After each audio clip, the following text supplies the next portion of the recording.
From getting fined for wearing special shoes to almost being kicked out of the league for requesting a jersey number. These are the weirdest bans in NBA history. In 1984, a new star would join the NBA, and that star would come in the league with a new style of shoes. But this led to a controversial ban that no NBA supporter wanted to see. Michael Jordan entered the NBA as a megastar, so it was no surprise that his shoe deal with Nike garnered huge traction. And during his first NBA preseason game, MJ decided to debut one of his shoes, the Jordan 1 Breds. But soon after the game, the NBA decided to ban the shoes because they didn't adhere to the NBA's dress code policy. Back then, the rule was that sneakers worn in NBA games must mostly be white or team colored.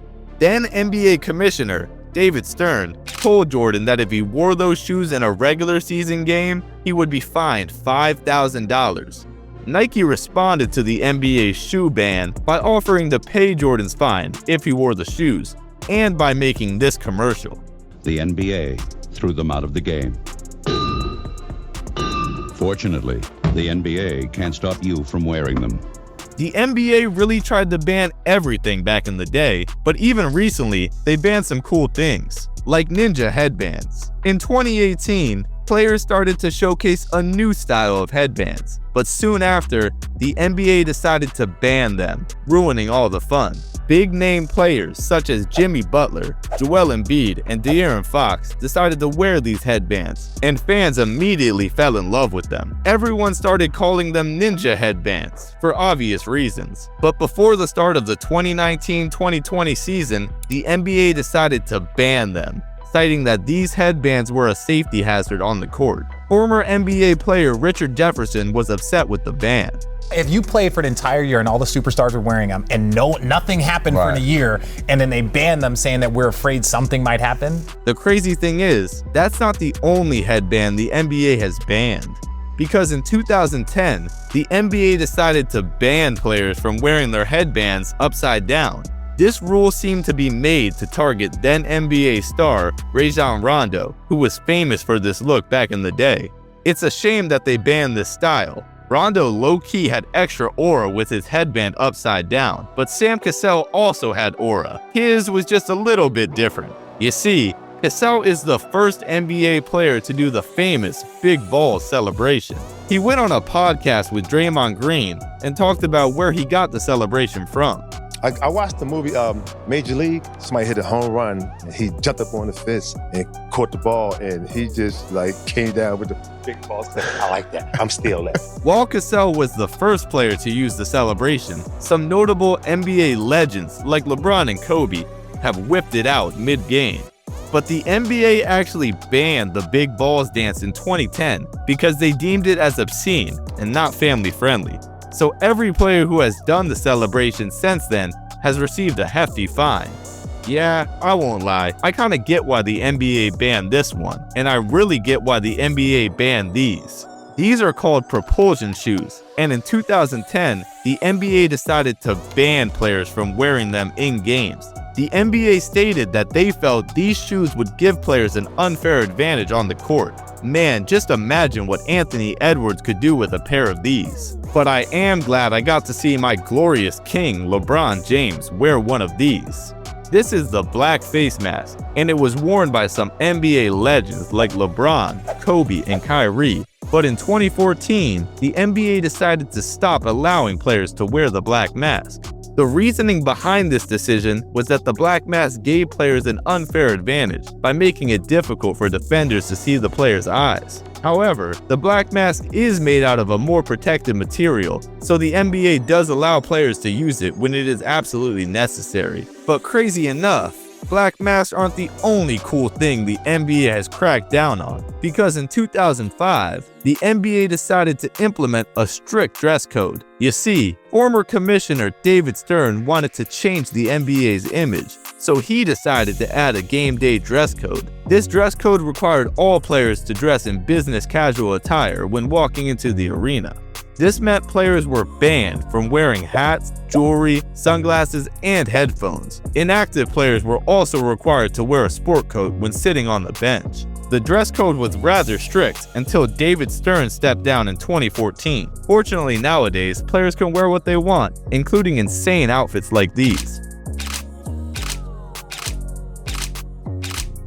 Ball players now can wear what they want off the court. When they check in the game, they gotta be careful, because the NBA placed a ban on one of the biggest fashion brands in the world.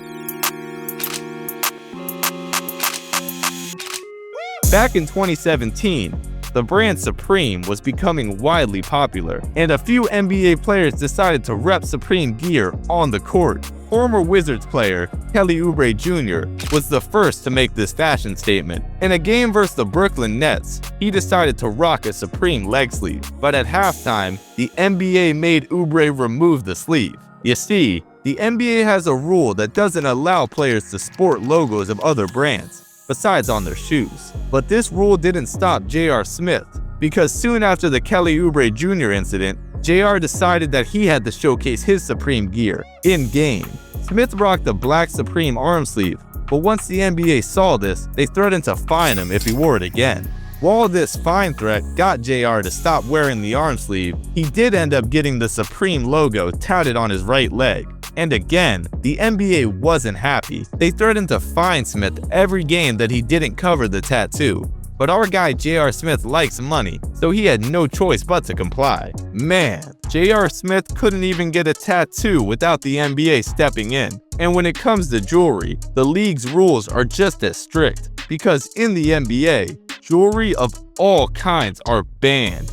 This includes necklaces, bracelets, earrings, and rings. But it wasn't always this way. You see, prior to the 1980s, players were allowed to wear jewelry on the court, and because of that, we got some iconic images like this. But in 1980, the NBA decided to ban all jewelry because they considered it to be a safety hazard. Now, I will admit, part of me wishes the NBA would allow players to wear some gold chains, because then we could see some insane court drip like this. But gold chains wouldn't even be the most unique court drip in NBA history. You see, during a preseason game in 2000, former NBA player Sam Perkins made history. Perkins became the first and only NBA player to wear a do-rag in an official NBA game, because shortly after the NBA saw Perkins playing with his do-rag on, they decided to ban them from being worn in-game. And honestly, most NBA teams got lucky. Imagine trying to stop do-rag LeBron in the playoffs. This next NBA ban was recent, because just in 2024, the NBA decided to ban cell phones. Well, kind of. See, recently the NBA felt they had to implement a rule to ensure coaches and players were focused on team matters during games. So for the 2024-25 season, they decided to ban cell phone and social media use during game times for both players and coaches. The NBA also hopes this rule will serve as an additional layer of protection to the integrity of the game when it comes to gambling.